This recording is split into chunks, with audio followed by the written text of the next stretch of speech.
earlier on I watched Cloudy with a Chance of Meatballs 2.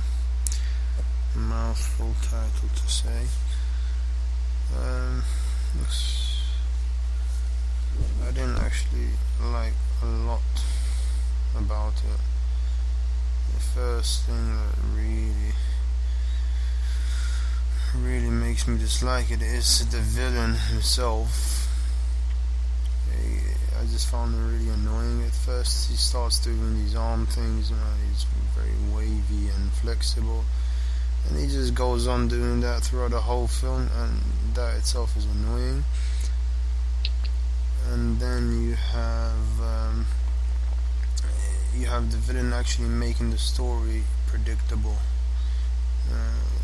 and the choices, obviously the villain confusing and manipulating the main character and all that. It just made it so predictable, and I didn't really want to keep watching when it got to the end, because I just knew what was going to happen. And I thought the really good characters, the interesting characters, didn't really get enough time, to just be funny.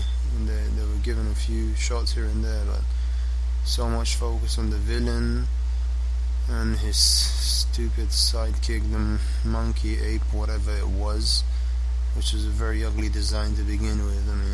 Are they trying to make us puke? So I had issues with those things, and of course the protagonist being funny himself. The character is funny, but he was so tied to the villain and manipulated by the villain. It just made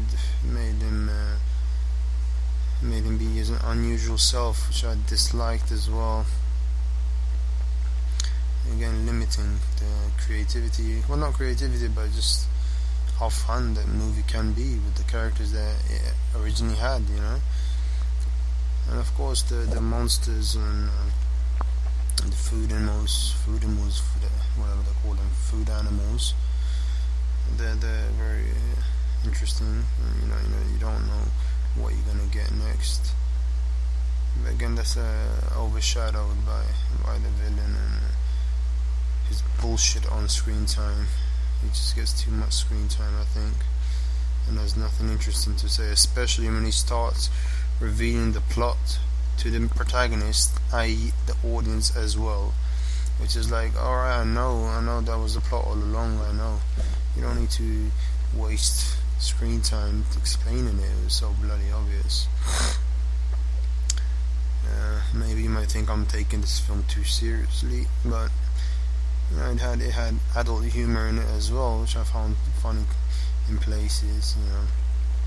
You'll have to see it. I don't want to go into that, but overall, to be honest, I don't remember much about the first one either. But I definitely didn't find it annoying. I didn't find any characters to be that annoying. As annoying as the protagonist was, and his bloody clones or holograms, which made it even more annoying, because it meant there were like hundreds of him on screen at the same time. He just couldn't die sooner. You had to wait till the bloody end to see it happen.